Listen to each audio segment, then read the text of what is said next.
नमस्कार दर्शकों, मैं हूं आपकी होस्ट मधुलिका, एक बार फिर से लेकर आपके लिए आपका अपना पसंदीदा कार्यक्रम जिसका नाम है ग्रह नक्षत्र और आप।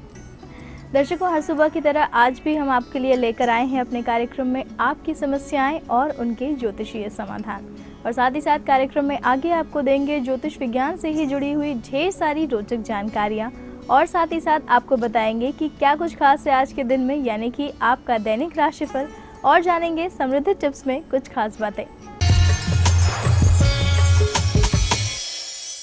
दर्शकों, इससे पहले कि हम अपने कार्यक्रम के सिलसिले की शुरुआत करें, आपको याद दिला दूं, अगर आप भी पाना चाहते हैं अपनी किसी भी समस्या का समाधान हमारे कार्यक्रम के जरिए, तो आप अपनी समस्या हम तक लिख भेजिए हमारी ईमेल आईडी gna@etv.co.in पर, और मेल करते वक्त अपना मोबाइल नंबर अवश्य लिखें। तो आइए दर्शकों, इसी के साथ कार्यक्रम के सिलसिले की शुरुआत करते हैं और सबसे पहले बात करते हैं आपके दैनिक राशिफल के बारे में, जिसे बताने के लिए हमारे साथ स्टूडियो में हमेशा की तरह मौजूद हैं आचार्य राजेश जी। आचार्य जी, आपका बहुत बहुत स्वागत है हमारे कार्यक्रम ग्रह नक्षत्र और आप में। नमस्कार। तो दर्शकों, आज है दिनांक 8 सितंबर और दिन है सोमवार का। तो आइए जानते हैं क्या कुछ खास है आज के दिन में आप सभी दर्शकों के लिए।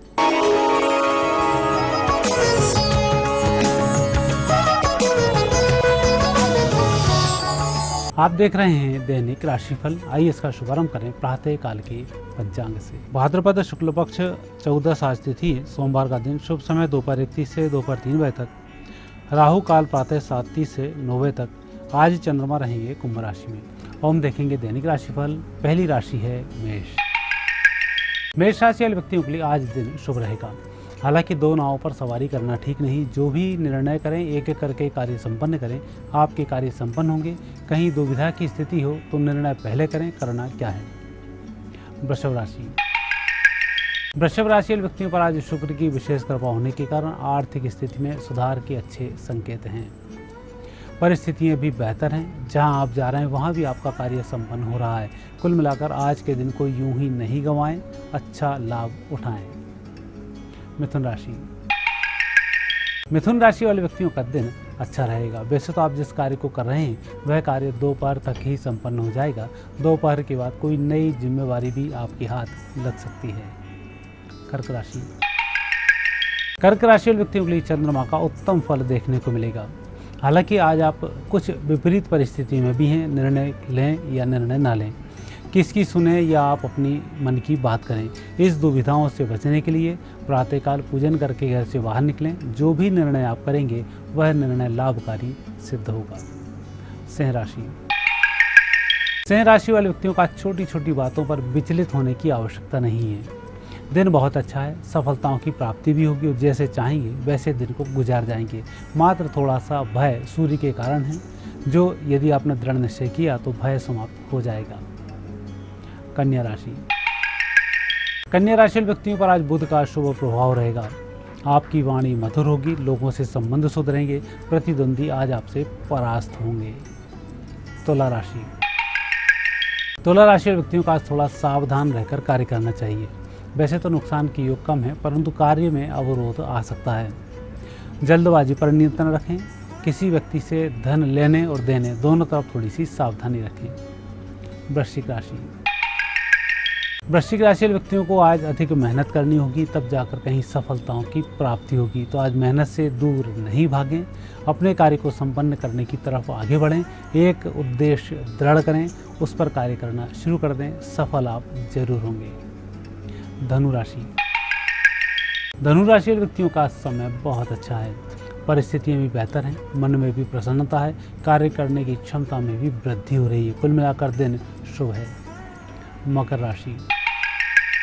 मकर राशि व्यक्तियों के लिए यूं तो धन से संबंधित समस्याएं सुलझाने का दिन आ पहुंचा है, लेकिन आने वाला धन 1-2 दिन के लिए रुक सकता है। पर आज जिस व्यक्ति से भी धन से संबंधित आप बात करेंगे, आपकी बात खाली नहीं जाएगी। कुंभ राशि। कुंभ राशि व्यक्तियों पर चंद्रमा का उत्तम फल देखने को मिलेगा। मानसिक राहत रहेगी। स्वास्थ्य में सुधार होगा। तनाव आज कम होगा। मीन राशि। मीन राशि व्यक्तियों के लिए आज दिन थोड़ा सा खर्चीला है। घर परिवार में कुछ वस्तुओं की खरीदारी हो सकती है। नए मेहमानों के आगमन पर भी धन खर्च हो सकता है। आज जो धन खर्च होगा इसका आनंद अच्छा होगा। यह धन वापस भी आपके पास आ जाएगा।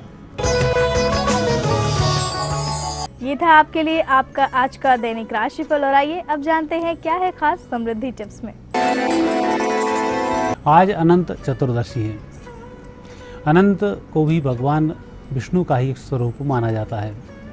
भगवान विष्णु के रक्षा कवच के रूप में यदि कोई धागा कार्य करता है तो उसको अनंत कहते हैं। इसमें 14 गठाने भगवान विष्णु का नाम लेकर लगाई जाती हैं। पूजन पाठ करने के बाद इसको सीधे हाथ की भुजाओं पर बांध दिया जाता है। इसके माध्यम से व्यक्ति को कभी तंत्र मंत्र का दुष्प्रभाव नहीं होता है। अकाल मृत्यु से यह बचाता है। साथ ही छोटे छोटे विवादों में जो मान हानि हो जाती है वह भी इससे नहीं होती। इसलिए इसको श्रद्धा के साथ भगवान विष्णु जी का आशीर्वाद समझ कर बांधना चाहिए और इसी रूप में इनकी सेवा भी करनी चाहिए। ये थी आपके लिए आज की खास समृद्धि टिप्स। और आचार्य जी, आप हमारे स्टूडियो में आए, आपने दर्शकों को उनका दैनिक राशिफल और समृद्धि टिप्स बताई, उसके लिए आपका बहुत बहुत धन्यवाद। धन्यवाद। तो दर्शकों, आपके दैनिक राशिफल और समृद्धि टिप्स के बाद बारी आ गई है कि हम अपने कार्यक्रम में एक छोटा सा ब्रेक लें, लेकिन ब्रेक के उस पार जारी रहेगा कार्यक्रम और हम बताएंगे आपको आपकी समस्याओं के ज्योतिषीय समाधान। लेकिन उसके लिए अभी आपको करना है थोड़ा सा इंतजार, तो बने रहिए हमारे साथ, देखते रहिए कार्यक्रम ग्रह नक्षत्र और आप।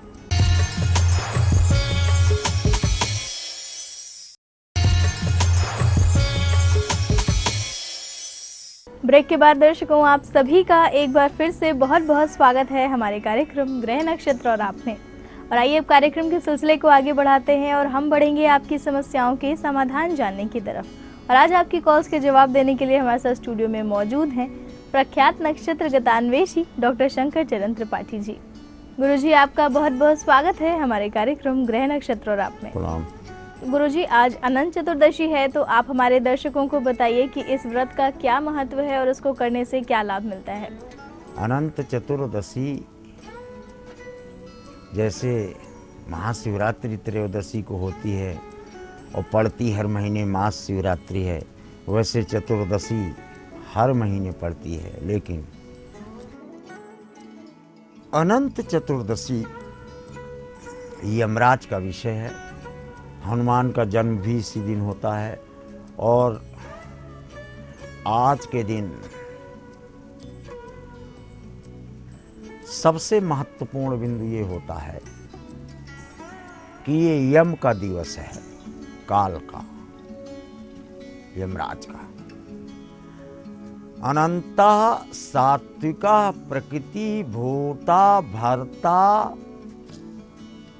कपालिना, यम संज्ञक शब्द है ये। और यमराज यमलाजो हंस सुतायाम तो संक्राणी रेखी मध्यतः, ये विश्वत रेखा पर होने वाली संक्रांति होती है जब नरक, स्वर्ग, पृथ्वी, पाताल, सप्तलोका अधो, सप्तलोका ऊर्ध्व, इन 14 लोकों की ऊर्जा अनंत चतुर्दशी के दिन बिना किसी बाह्य अवरोध के, न्यूटन के नियम की तरह कोई चीज़ तब तक चलती रहेगी जब तक कोई बाह्य शक्ति उसे रोक ना दे। अनंत चतुर्दशी के दिन विश्व की, आकाश की, पाताल की कोई भी शक्ति सकारात्मक ऊर्जा के प्रवाह को नहीं रोक पाती। इसलिए इस दिन जितने भी नकारात्मक प्रेतात्माएं या प्रेत के रूप में या वो जो अभी तक अभिशप्त हैं, अभिलाषित हैं और मोक्ष को प्राप्त नहीं हुए हैं, ऐसे प्राणी जो आकाशमंडल में, आकाशगंगा में तैरने के प्रमाण दिए हुए हैं, वो आज इस दिन अपने लौकिक व्यवहारों की संतापों के समन के निमित्त आकाशमंडल से पृथ्वी की तरफ देखते हैं कि हमारे कुल में कोई हमें व्रत उपवास उच्छ्वास करके हमें किसी भी प्रकार से प्रसन्न करने का प्रयास करता है कि नहीं। अतः ये वास्तव में पितरों के मोक्ष मार्ग का और आवाहन का दोनों का एक अच्छा संयुक्त दिवस है, ऐसा वेदों ने सिद्ध किया है। तो दर्शकों, गुरुजी द्वारा इस महत्वपूर्ण जानकारी के बाद वक्त हो गया है आपकी कॉल्स को लेने का। तो आइए जुड़ते हैं अपने आज के दिन के पहले कॉलर के साथ और जानते हैं क्या है उनकी समस्या। नमस्ते, मेरा नाम पिंकी दुरानी है। मैं अजमेर राजस्थान से बोल रही हूँ। मेरी डेट ऑफ बर्थ 4 अक्टूबर 1986 और टाइम है शाम को 5:40। और मेरा सवाल है कि मेरी गवर्नमेंट जॉब कब लगेगी। मैं अभी बैंक एग्जाम की तैयारी कर रही हूँ, तो क्या मैं उसमें सफल हो पाऊंगी। आज की पहली कॉल हमें की है पिंकी जोधानी जी ने अजमेर राजस्थान से। गुरुजी अपने करियर को लेकर आपसे प्रश्न कर रही हैं। इनका कहना है कि ये बैंकिंग क्षेत्र के लिए प्रयासरत हैं, तो कृपया आप इन्हें बताएं कि इन्हें सफलता कब तक मिलेगी। मीन कन्या चित्रा ने अर्जुन को पाया, शिव से मिली भवानी। लक्ष्य तो आपका बैंक का है और बैंक में जब आप 7वां फॉर्म भरेंगे तब आप चयनित होते हैं, ऐसा प्रमाणों से देखा जाता है। तो पिंकी जी, उम्मीद है गुरुजी की बताई हुई बातों में आपको अपने प्रश्न का और अपने करियर के संबंध में मार्गदर्शन मिल गया होगा। और दर्शकों, आइए हम आगे बढ़ते हैं और जुड़ते हैं अपने अगले कॉलर से और जानते हैं क्या है हमारे अगले कॉलर की समस्या। मैं केदारनाथ मिश्रा इलाहाबाद से बोल रहा हूँ। मेरे पुत्र का नाम धीरेन्द्र कुमार मिश्रा है, जिसकी जन्म तिथि 20 अप्रैल 1981 है, रात्रि 10:58। उसका वैवाहिक जीवन कैसे रहेगा, आपस में मनमुटाव उसकी पत्नी में रहता है, संतति योग है कि नहीं है, ये जानना चाहता हूँ। केदारनाथ मिश्रा जी ने हमें कॉल किया है इलाहाबाद उत्तर प्रदेश से। गुरुजी अपने बेटे के विवाह को लेकर आपसे प्रश्न कर रहे हैं। ये जानना चाहते हैं कि इनके बेटे का वैवाहिक जीवन कैसा रहेगा, आप इन्हें बताएं। धन तुला विशाखा, धन तुला विशाखा, नयते शाखा। और शनि और बृहस्पति काटेगा। वैवाहिक जीवन जो भी है, जैसा भी है, वो आप देख रहे हो, उसको आप बोल भी चुके। आपका प्रश्न संतति के निमित्त है, संतान इनको प्राप्त होती है, इसलिए वैवाहिक जीवन पर खटास का प्रश्न आपका अग्रणी और संतान की प्रतीक्षा करें। तो केदारनाथ जी, उम्मीद है गुरुजी द्वारा आपको अपने बेटे के वैवाहिक जीवन के बारे में मार्गदर्शन मिल गया होगा। उनके जीवन में सब कुछ कुशल मंगल हो, इसके लिए हमारी शुभकामनाएं। और दर्शकों, हम आगे बढ़ेंगे और जुड़ेंगे अपने अगले कॉलर से, लेकिन यहाँ रुक रहे हैं एक और छोटे से ब्रेक के लिए। ब्रेक के उस पार भी देंगे आपकी कई और समस्याओं के ज्योतिषीय समाधान, लेकिन तब तक के लिए कहीं जाइएगा मत, बने रहिए हमारे साथ, देखते रहिए कार्यक्रम ग्रह नक्षत्र और आप।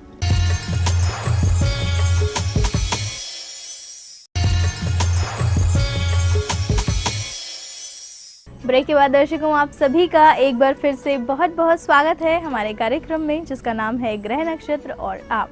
तो आइए दर्शकों, कार्यक्रम के सिलसिले को आगे बढ़ाते हैं और हम जुड़ते हैं अपने अगले कॉलर से और जानते हैं क्या है हमारे अगले कॉलर की समस्या। गुरुजी प्रणाम, मैं महेंद्र रांची से बोल रहा हूँ। मुझे अपने बेटे के बारे में पूछना है। का जन्म रांची में 27 मार्च 1987 को शाम को 4:40 पर हुआ है। गुरुजी, मेरा बेटा सुनील पथ में जॉब कर रहा है और अपने मकान के लिए काफी दिनों से प्रयासरत है, किंतु हो नहीं पा रहा है। तो कृपया बताएं मकान का योग कब तक है। धन्यवाद। रांची झारखंड से हमें कॉल किया है महेंद्र अग्रवाल जी ने। गुरुजी अपने बेटे के लिए आपसे प्रश्न कर रहे हैं। इनका कहना है कि इनका बेटा अपना मकान बनाने के लिए प्रयासरत है, तो कृपया आप इन्हें बताएं कि उन्हें सफलता कब तक मिलेगी। सिंह कुंभ सदभिषा। देखो, सिंह और कुंभ दोनों विपरीतार्थक हैं। और अभी कौन से कॉलर को अभी हमने पीछे बताया, स्वयं के प्रयासों से नहीं, अपितु आप स्वयं जाएं और 1-2 दिन वहाँ रुककर मकान की व्यवस्था करें तो कार्य सिद्धि है, क्योंकि इनको मकान मिलता है 42 में अपने प्रयासों से, और 87 7 9 8 4 12 भी बहुत टाइम शेष है। तो महेंद्र जी, उम्मीद है गुरुजी द्वारा आपको पता चल गया होगा कि आपका बेटा अपना स्वयं का मकान कब तक बना पाएगा। और दर्शकों, इसी के साथ हमारे अगले कॉलर हमसे जुड़ चुके हैं, तो आइए जुड़ते हैं उनसे और जानते हैं उनसे उनकी समस्या के बारे में। पूजा खंडेलवाल बोल रही हूँ। अपनी बेटी के बारे में पूछना चाहती हूँ। उसका 17/9/91 डेट ऑफ बर्थ है, 6 बजे का, जिला होशंगाबाद। उसका कैरियर कैसा रहेगा, इसके बारे में। पूजा खंडेलवाल जी की हमें कॉल आई है दुर्ग छत्तीसगढ़ से। गुरुजी अपनी बेटी के करियर के बारे में आपसे जानना चाहती हैं। ये जानना चाहती हैं कि इनकी बेटी का आगे करियर कैसा रहेगा, आप इन्हें बताएं।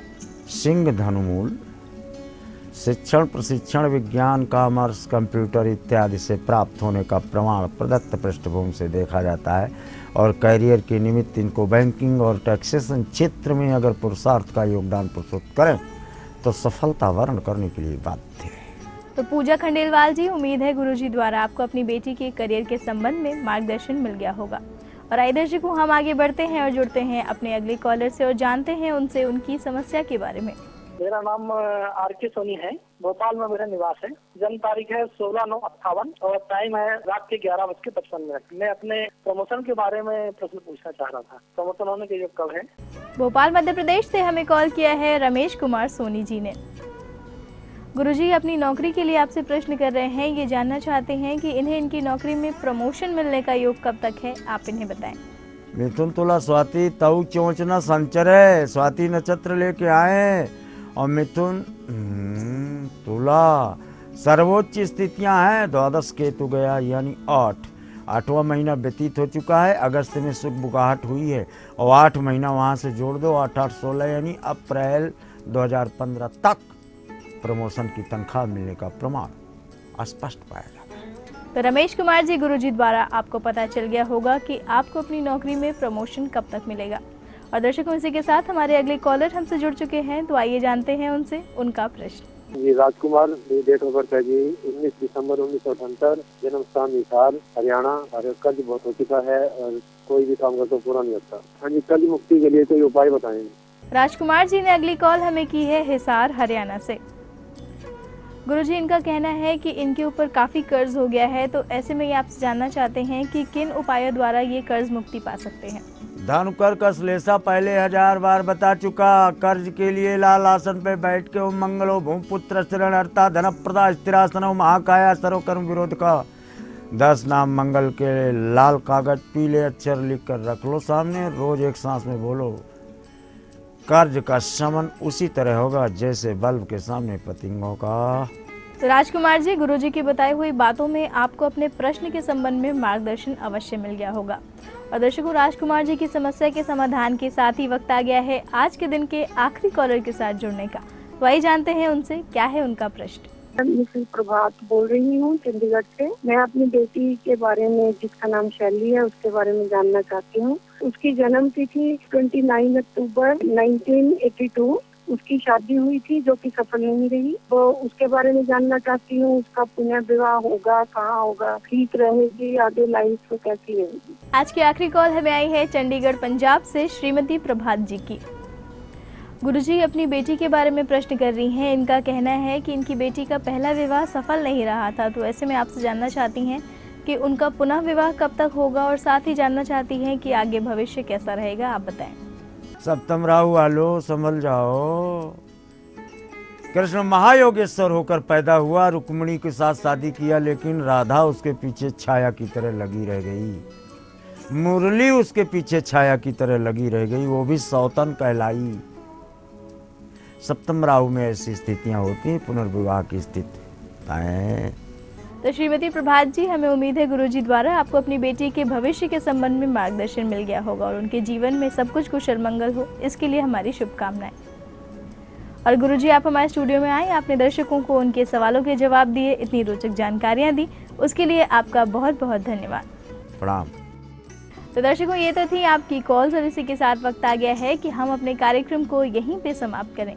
लेकिन जाने से पहले आपको याद दिला दूं, अगर आपकी भी कोई समस्या है तो आप उसे हम तक पहुंचा सकते हैं हमारी ईमेल आईडी यानी कि gna@etv.co.in पर, और मेल करते वक्त अपना मोबाइल नंबर अवश्य लिखें। तो दर्शकों, इसी के साथ कार्यक्रम में बस इतना ही। कल आपसे फिर मुलाकात होगी इसी समय इसी चैनल पर। तब तक के लिए अपनी होस्ट मधुलिका को दीजिए इजाजत। नमस्कार।